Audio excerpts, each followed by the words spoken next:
إن الحمد لله نحمده ونستعينه ونستغفره ونعوذ بالله من شرور أنفسنا ومن سيئات أعمالنا من يهده الله فلا مضل له ومن يضلل فلا هادي له أشهد أن لا إله إلا الله وحده لا شريك له وأشهد أن محمدا عبده ورسوله أما بعد فندرم الله سبحانه وتعالى حتى لافدرويم për ti ndihmë dhe falje kërkojmë. I kërkojmë mbrojtje Allahu subhanahu wa taala nga e keqja e vetvetes dhe veprat tona të këqija. Atë që Allahu subhanahu wa taala uzon rrugën e drejtë, ai është i udhëzuari. Ndërsa atë që Allahu subhanahu wa taala e lën humbje, ai është i humburi dhe askush nuk mund ta sjellë në rrugë të drejtë veçse Allahu azza wa jall, pas një pendimi të sinqert nga robi. Dëshmoj se nuk ka të adhuruar tjetër me të drejtë veç Allahu subhanahu wa taala dhe se Muhamedi sallallahu alaihi wasallam është profeti, lajmëtari i dërguar i tij, të cilin Allahu subhanahu wa taala e dërgoi me fe të qartë dhe udhëzim të drejtë, që ta bëj këtë fe të triumfojë mbi të gjitha besimet në këtë dynja. I lumi ai që do të kapet pas këtij besimi dhe e shndron atë në qëllimin bazik të jetës së tij. Ai që e bën qëllimin e jetës së vet adhurimin e Allahut subhanahu wa taala, ai ja ka qelluar të vërtetës. Ai e ka shfrytzuar çdo sekondë të jetës së tij pikërisht për qëllimin pse e ka krijuar Zoti xhaleshan. Prandaj dhe rreth kësaj çështjeje, pra të përqendruarit në adhurimin e Allahut subhanahu wa taala, kanë qenë shumë nga këshillat e profetit sallallahu alaihi wasallam, shumë nga hadithet që ai ka sjell, në të cilat tregon se preokupimi bazik themelor i robit në këtë dynja duhet të jetë pikërisht adhurimi i Allahut azza wa jall. Ai që bën këtë vërtet ka arritur të përmbush qëllimin dhe do të jetë i lumtur në dynja dhe në ahiret. Ndër këto hadithe do të qëndrojmë sot te një hadith i bukur kudsi, në të cilin sikurse e transmeton Abu Huraira nga profeti sallallahu alaihi wasallam, ka thënë Allahu i lartësuar: يا ابن آدم تفرغ لعبادتي أملأ صدرك غنى وأشد فقرك وإلا تفعل ملأت يديك شغلا ولم أسد فقرك. وبير آدمت تفرغ لعبادتي lirohu, përkushtohu tërësisht. Tefarrag, si çdo dhënë më poshtë, pra lirohu nga çdo preokupim tjetër, vetëm që të më adhurosh mua, li ibadeti. Nëse bën këtë, pra, unë do ta mbush kraharorin tënd me pasuri dhe do ta largoj varfërinë tënde. Dhe nëse nuk e bën këtë, do t'i mbush duart e tua me angazhime. Pra do të të bëj të preokupohesh dhe të mos marrësh frymë, me fjalë të tjera. Me angazhime të shumta dhe megjithatë nuk do ta largoj varfërinë tënde. Subhanallah. Një fjalë shumë e thellë e sjell nga profeti sallallahu alaihi wasallam nga vet Allahu azza wa jall, që drejtohet birit të Ademit, që ka krijuar vet Zoti subhanahu wa taala. Krijuesi, mbreti. Ai i cili të ka dhënë jetën dhe po ai të ka lidhur rizikun dhe ka siguruar jetesën tënde në jetën e kësaj dynjaje. Prandaj duhet të meditojmë me kujdes në këtë fjalë, me shpresën në Allahun subhanahu wa taala të na jap një dritë dhe udhëzim përmes tyre. Ky hadith o vëllezërit e mi nuk duhet të keq kuptuar, se shumë njerëz e keq kuptojmë. Pra kur thot Zoti subhanahu wa taala veçou, lër gjithçka tjetër vetëm për adhurimin tim, nuk do të thotë që të braktisësh punën, familjen apo përgjegjësitë e kësaj jete, sepse në fundit dhe përgjegjësitë në jetën e kësaj dynjaje, përmbushja e tyre është adhurim. Nuk është adhurim preokupimi me familjen, rizku halal, kujdesi për ta. Para nuk duhet të keq kuptuar ky hadith. Hadithi na mëson që të rregullojmë përparësitë tona. Pra, ajo që thekson ose përqendrohet ky hadith, të shikojë njeriu cilat janë përparësitë në jetën e tij. A ngrihet në mëngjes dhe përparësi e tij është adhurimi i Allahut subhanahu wa taala? A e ka dert qëllimin pse të ka krijuar Allahu xhaleshanu? Apo derti yt është thjesht si të mbjetosh në këtë dynja, të marrësh kafshatën e gojës? Allahu musta'an. Edhe ke frikë, domethënë që si do jetosh në këtë dynja, ndërkohë që ti ke Zot Allahun subhanahu wa taala, krijuesin e qiellit dhe tokës, që i ka të gjitha thesarën në duart e tij, nuk mund të jetë besimtari në këtë formë. Pra, përcakton hadithi i qartë, cila do të jenë përparësitë e besimtarit dhe besimtares në jetën e kësaj dynjaje. Pra, duhet ta kuptojmë pastër dhe mirë të hadith. Pra, hadithi nuk thot bregtisë dynjan, por tha tafarrag li ibadati. Pra, përqendrohu me tërë qenien tënde dhe shpirtin tënd në adhurimin ndaj meje. Pra, bëj adhurimin qëllimin kryesor të jetës, ndërsa dynjan lëre të jetë mjet, jo synim. Pra, përdore dynjan si mjet për të arritur qëllimin, cilin qëllim? Të adhuroj Zotin tim subhanahu wa taala. Që të hyjë në xhenetet e përjetësisë së tij dhe të fitoj kënaqësinë e tij. Pra, kjo është përparësia. Fillimisht e përcakton hadithin në këtë formë. Qëndrojmë pak te fjala tafarrag. Do thotë ta zbrazësh zemrën nga gjithçka që të pengon të adhurosh Allahun siç duhet. Pra, kur thotë Allahu tafarrag li ibadati, lirohu për adhurimin tim, do thotë zbrazën zemrën nga gjithçka që të pengon të adhurosh Allahun siç duhet. Çfarë është adhurimi i Allahut? Të kërkosh të kënaqësh Zotin përmes fjalëve, veprave dhe atyre që kërkon Zoti prej teje. Adhurimi çfarë është në vetvete? Adhurimi është çdo fjalë, vepër, besim që Zoti është i kënaqur dhe ta ka urdhëruar ta bësh. Adhurimi mund të jetë një fjalë subhanallahu wa bihamdi, siç mund të jetë një sadaka, një agjerim, kërkimi i riskut halal për të rritur fëmijët e tu dhe për të kujdesur për ta. Gjitha këto janë adhurime, pra ti ta bësh të adhurim në mënyrë sa më të përkushtuar për Allahun subhanahu wa taala. Kjo thotë tafarrag, do thotë çliroj zemrën nga çdo gjë që të pengon ta bësh adhurimin siç duhet. Adhurimin e Allahut. Do thotë ti japësh Allahut subhanahu wa taala vendin e parë në jetën tënde. Të mos e shtysh namazin për shkak të punës. Të mos e lësh Kur'anin për shkak të argëtimeve. Madje Allahu mos e dhe çfarë argëtime, kotje përmes celularit dhe me gjërave të kota. E le leximin e Kuranit. Këtë lloj adhurimi që të ushqen shpirtin, të jep dituri, të jep dritë, të jep udhëzim dhe fiton sevape me çdo gërm që lexon. Dhe ti e lë këtë thjesht vetëm për argëtim, vetëm për të kullotur lart e poshtë. Pra kjo do thotë tafarrag. Ti nëse po e bën këtë punë, domethënë që të veçosh vetëm për adhurimin e Allahut subhanahu wa taala, nëse nuk e bën këtë gjë, do thotë që je kotesh në argëtime. Edhe me bukur është që nuk është se janë argëtime halal, shpesh janë haram dhe janë nga ato që të çojnë domethënë në gjunafe, të mbushin me gjunafe. Edhe në rastin më pak të keq të themi, që mund të mos jenë harame, ajo prapë është gabim dhe është privuese nga e mira, sepse po të merr pjesë nga jeta jote, nga sekondat, minutat e jetës tënde, po ti merr dhe nuk po përqendrohesh dhe nuk po veçohesh për adhurimin e Allahut. Allah thotë subhanahu wa taala, veçohu për adhurimin tim. Veçohu. Në varësi të veçimit që do bësh për adhurimin për Allahun, mbushjen e kohës me këto adhurime për Zotin, qoftë edhe me adhurime të thjeshta, sikur se tham, dhikr, goje, pra subhanallah, elhamdulillah, la ilaha illallah, lexim Kurani. Qoftë edhe me këto ta mbushësh kohën me këto, elhamdulillah, ti po veçohesh për adhurimin për Allahun subhanahu wa taala. Dhe kjo ka shpërblimin e saj që vjen më poshtë. Është shumë i rëndësishëm ai shpërblim. Pra zemra nuk mund të jetë mbushur njëkohësisht me madhërimin e Allahut dhe robërimin ndaj dunjas, argëtimeve, kotjes, kënaqësive të momentit, kuriozitetit dhe gjërave të cilat edhe nëse nuk mbushin ndoshta me gjunafe, të marrin pasurinë që të ka dhënë Zoti, që është koha jote. Dhe nuk po e përkushton kohën për adhurimin e Allahut subhanahu wa taala.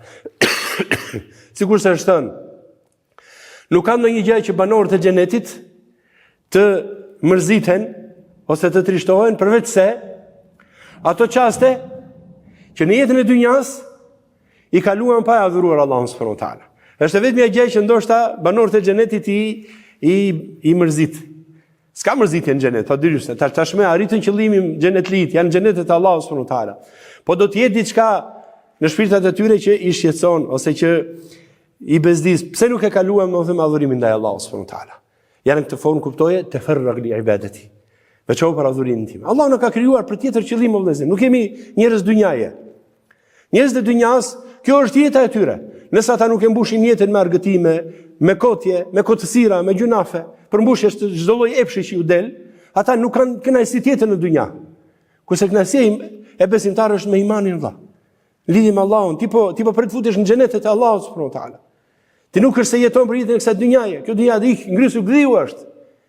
Me kënaqësi që përsëritet njëra pas tjetrës, e njëjta çdo ditë. Kjo është jeta, kjo është kënaqësia që ka besimtari dhe besimtarja. Vallahi s'është kjo. Është kënaqësia e Allahut, adhurimi i Zotit dhe futja në xhenetin e Allahut subhanahu wa taala. Atje ku do të kënaqet përjetësisht me atë që do shpirti dhe i kënaqet syri. Adhurimi nuk kufizohet vëllezërit e mi vetëm me namaz dhe agjërim. Adhurimi është çdo fjalë dhe vepër që Allahu do dhe është i kënaqur me të.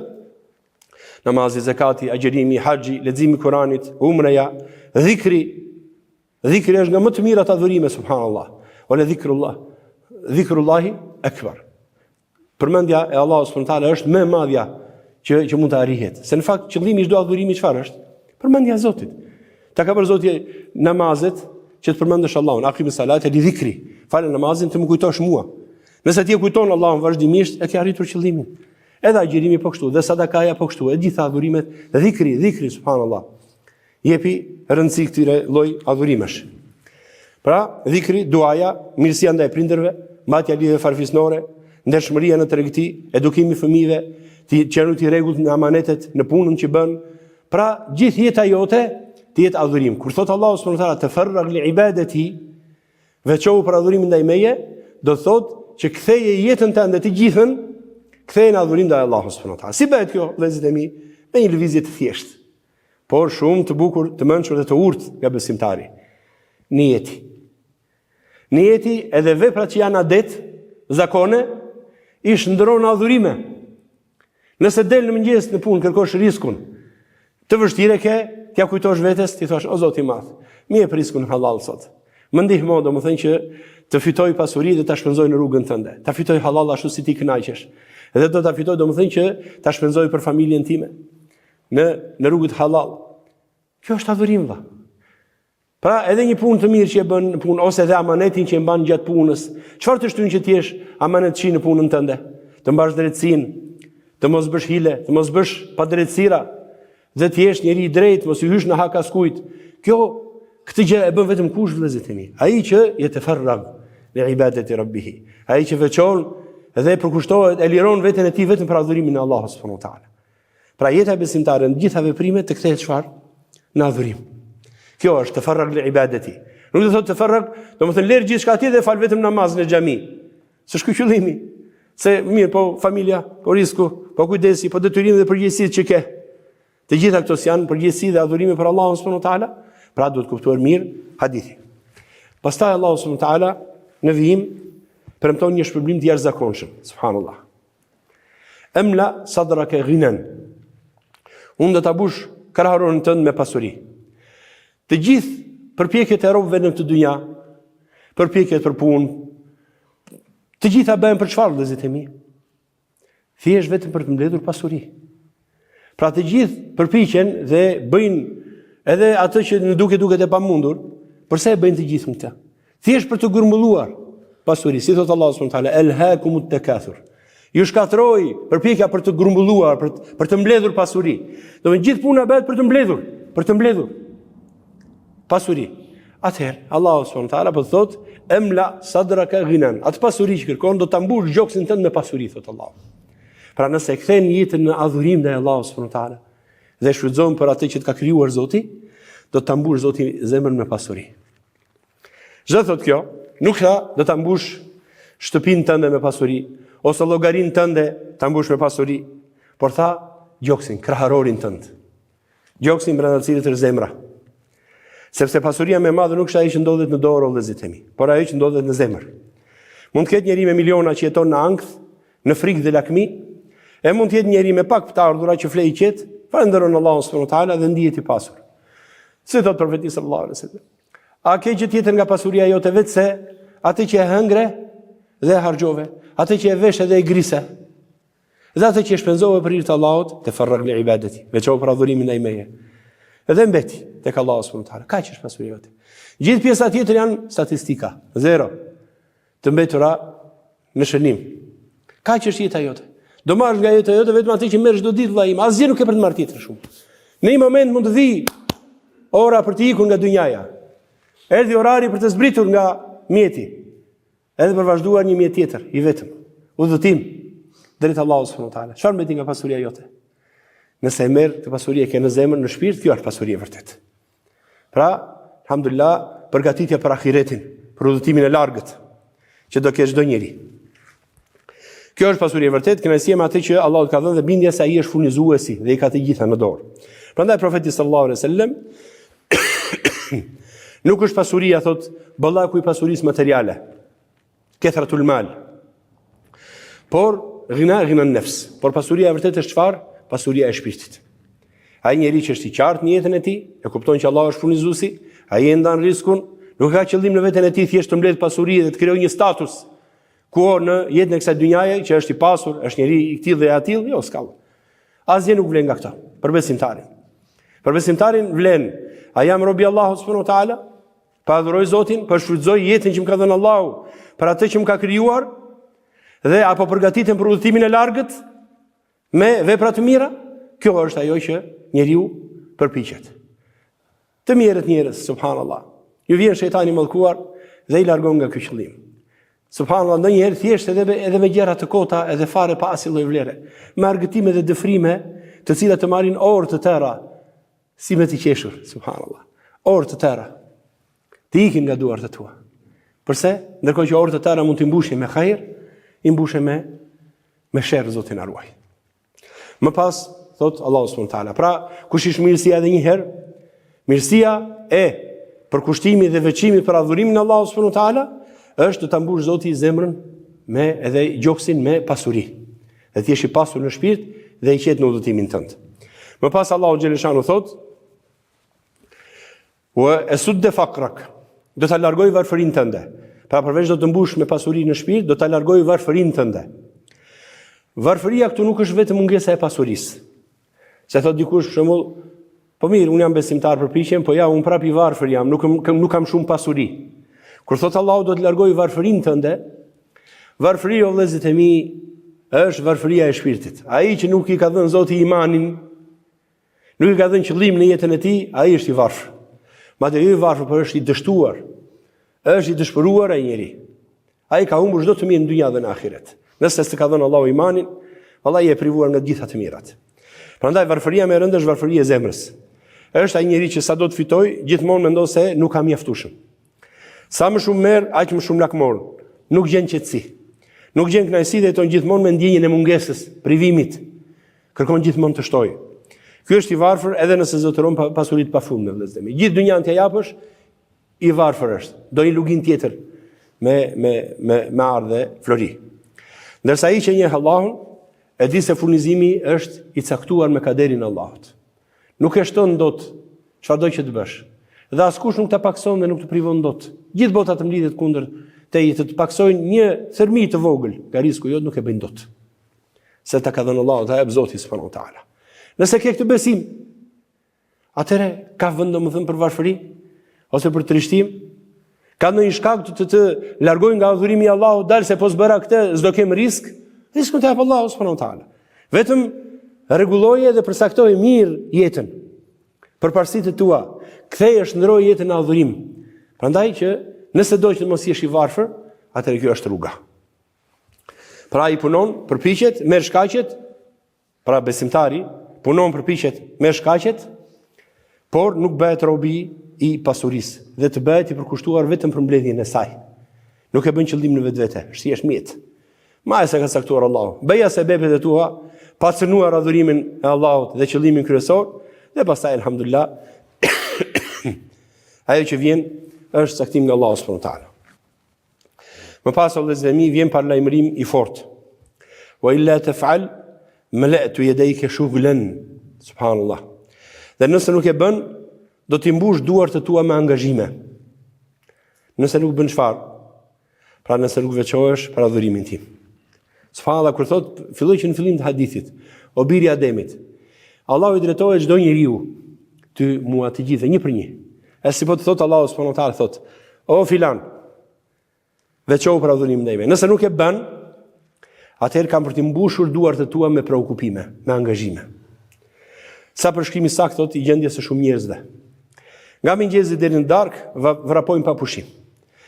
Kanë dhjetra detyre, qindra mesazhe, plane dhe projekte, por zemra nuk gjen qetësi dhe prehje asnjëherë. Sa më shumë punojnë, aq më shumë ushtohen angazhimet, planet e tjera, degëzimet e punëve. Sa më shumë fitojnë, aq më shumë ushtohet nevojat dhe shpenzimet. Nuk gjejnë kohë për namaz, për Kur'an, për familjen, madje as për veten e tyre. Subhanallahu, ngrihet që në mëngjes njeriu, madje që në mëngjes sa hap syt, dhe derisa i mbyll syt mendon vetëm për tregtinë dhe pasurinë e tij. Vetëm për çështjet e kësaj dynjaje. Dhe nuk mbetet për Zotin, vetë se shumë pak ose as pak. Edhe mendon i mirë njeri që duke vajtur një herë në xhuma ose një herë për Bajram, do t'i bëjë mbar, ose një herë në javë shkon dhe hedh 5 leka aty te arka e xhamisë dhe mendojnë që është besimtar i madh. Edhe e ka bërë detyrën ndaj Zotit. Ja vallahi. Allah thotë veçohu për adhurimin tim. Se kam krijuar për gjë tjetër. Thjesht më adhurosh mua. Ky është qëllimi ynë. Nëse do ta kuptosh pse jeton në këtë dynja. Kjo është pasoja kur njeriu e vendos dynjan si synimin kryesor. Allahu subhanahu wa taala nuk i premton qetësi, por më shumë angazhim, më shumë lodhje dhe më shumë zbrazëti. Nuk i shtove vetes asgjë. Mos vallë mendon se do të të shtohet nga risku që ka caktuar Allahu për ty, se punove 5 orë më shumë, ose punove domethënë kaq më shumë, ose udhëtove dhe shkove lart e poshtë, kujton se do të shtohet risku se i bëret tëra këto. Risku do marrësh atë që morë poshtë, ose do ta marrësh në kurizë të ahiretit, ose do ta marrësh me mënyrë të rregullt. Dhe do kërkosh ahiretin dhe mirësinë e Allahut subhanahu wa taala. Sigur se pasuria e kësaj dynjaje është shumë e pakët. Vetëm ajo që hëngre vllajim. Ti dhe ata që kanë përgjegjësi, kaq. Edhe ata që e veshë, edhe e përdore. Pjesa tjetër nuk ka asnjë vlerë, nëse nuk e qëllimet se nuk e përdor për hajër. Dhe fjala e fundit e hadithit o vëllezër të mi është rëndice. Walem esud dhe fakrak. Dhe nuk kam për ta larguar varfërinë tënde. Njeri që përpiqet ka aktivitete, ka gjithë ato firma që punon, madje ka shtuar aktivitetin tashmë, fitimet e tij tashmë janë ngritur dhe shtuar me kaq %, me ndoshta 100%, 200% janë shtuar fitimet e tij. Është njeriu i parë në histori që ka arritur të jetë triliarder apo nuk e di se çfarë shumë është i vjen nga pas. Edhe pastaj është i varfër. Nuk kam për të larguar varfërinë tënde. Pra edhe nëse punon pa pushim, zemra mbetet e pangopur. Ai mendon se problemi është paga, puna, shtëpia apo biznesi, ndërsa problemi vërtet është se ai është larguar nga Allahu subhanahu wa taala. Ai kërkon pasurinë aty ku nuk gjendet. Ndërsa Allahu subhanahu wa taala ka lidhur pasurinë e zemrës me adhurimin e tij subhanahu wa taala.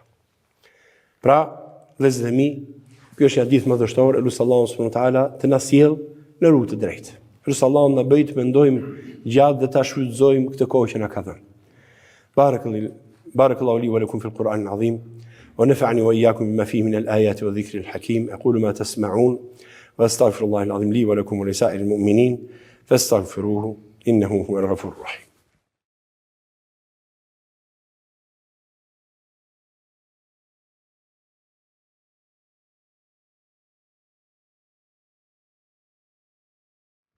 بسم الله الحمد لله والصلاة والسلام على رسول الله. Alhamdulillah, që Allah subhanahu wa taala na ka bërë musliman. Falënderojmë Allahun subhanahu wa taala që na ka bërë ndjekës të Muhamedit sallallahu alaihi wasallam. Elusi Allah na forcojë në këtë rrugë, në këtë besim. Elusi Allah subhanahu wa taala të na jap durim të mjaftueshëm. Të zbatojmë urdhëresat e tij, largojmë nga ndalesat e tij, dhe ta shfrytëzojmë kohën në punë të mira, urdhërim për të mirë, ndalim nga e keqja, dhe të bëjmë durim të vazhdueshëm në këtë rrugë. Lumë ai që e kufizon dhe e forcon veten e tij në këtë rrugë, e ndërton jetën e tij mirë ashtu si duhet. Ky hadith që e thamë vëllezërit e mi na mëson kuptimin e drejtë të jetës. Nuk jemi krijuar për të mbledhur pasuri, për të ndërtuar emër apo për të garuar me njëri tjetrin në lidhje me pasuritë dhe historitë e kësaj dynjaje. Por Allahu na krijoi që ta adhurojmë atë. Ky është qëllimi pse na solli Zoti në jetë. Thjesht që ta adhurojmë dhe t'i shprehim Allahu subhanahu wa taala dashurinë dhe madhërimin ndaj tij. Na ka krijuar Zoti që të shikojë prej nesh që ne e duam ata më shumë se gjithçka tjetër.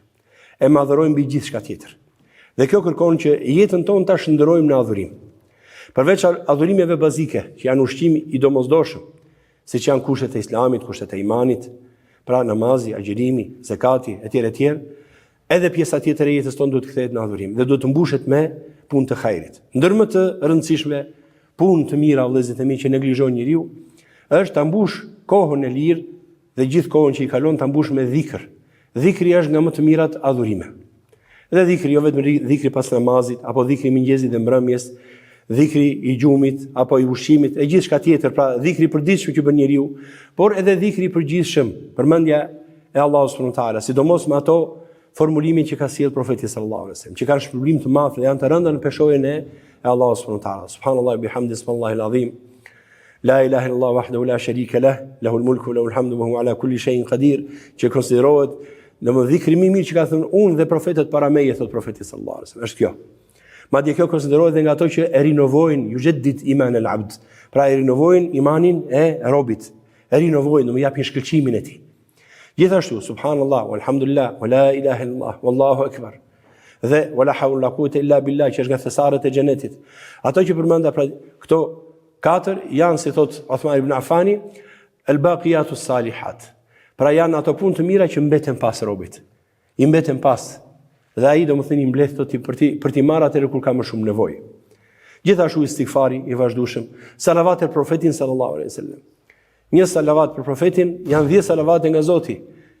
Domethënë nëse thua një herë Allahumma salli wa sallim wa barik ala nabiyina Muhammad, 10 herë Allahu subhanahu wa taala çon salavate për ty. Dhe salavatet e Allahut për ty janë falje gjunafesh.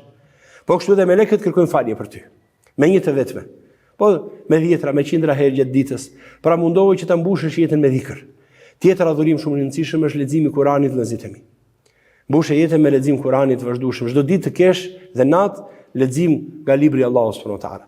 Ashtu siç e ka zbritur ai duke e kënduar dhe mësohet ta këndosh siç e ka zbritur Zoti subhanahu wa taala, se ke sevape për çdo gërm që lexon, 10 sevape, por edhe kuptimin e tij në gjuhën tonë. Edhe shpjegimin e tij, pra me shpjegimet e dietarëve duke marr kuptimin dhe duke u thelluar dhe medituar në të. Pra edhe leximi i Kuranit është nga adhurimet që duhet ta mbushësh ditën dhe natën me to. Po kështu pastaj janë urdhërimi për të mirë, ndalimi nga e keqja, sadakaja gjithashtu, mbajtja e lidhjeve farefisnore, madje edhe kënaqësia dhe argëtimi me familjen dhe me fëmijët ose me njerëzit e tu, edhe kjo nëse bëhet me qëllim që të kënaqësh zemrat e tyre, t'i afrosh, t'i edukosh ashtu si kërkon Allahu dhe kënaqet, edhe kjo është pjesë e adhurimit. Mbushë jetën me këto gjëra Allah. Leri kotësirat me mjetet e sotme dhe me gjithë to që ka jemi sprovuar vëllezërit e mi. Largohu, hiqi fare, largohi prej dorës tënde. Meru me hajër dhe mbushe jetën me adhurim vëllezërit e mi. Eros Allahu subhanahu wa taala ta mbush zemrën tonë me hajër. Sa herë të zgjohemi, qëllimi të jetë çfarë kemi përgatitur dhe çdo përgatisim për udhëtimin tonë të gjatë. Vallahi nuk e di, së shpejti vallahi. E them së shpejti sepse çdo gjë që pritet të vijë është afër. Edhe nëse është pas 100 vitësh. Pra, së shpejti do të vi momenti që do të dëshiroje të shtoje qoftë edhe një subhanallahi wa bihamdi. Qoftë edhe një gërm Kur'an ta kesh lexuar më shumë. Pse? Sepse do të shkosh në një vend që nuk ka asgjë tjetër përveç se punëve tua të mira. Asnjë gjë tjetër. Prandaj, le ta mendojmë në këtë formë, eros Allahu subhanahu wa taala na bëjë nga ata që lirohen për adhurimin ndaj tij. Ti mur zemrat tona me pasurinë e imanit, me kënaqësinë dhe bindjen ndaj caktimit të tij. Të na mbrojë nga varfëria e zemrës, nga robëria ndaj dynjas, dhe të na bëjë prej robërve të sinqertë, përkushtuar që janë të lumtur në dynja dhe në ahiret. Së fundi, çoni salavat e profetit ton Muhammedin sallallahu alaihi wasallam. Allahumma salli ala Muhammad wa ala ali Muhammad kama sallaita ala Ibrahim wa ala ali Ibrahim innaka Hamidum Majid. Allahumma barik ala Muhammad wa ala ali Muhammad kama barakta ala Ibrahim wa ala ali Ibrahim innaka Hamidum Majid. Wa akhiru da'wana anil hamdulillahi rabbil alamin. Fi musalla.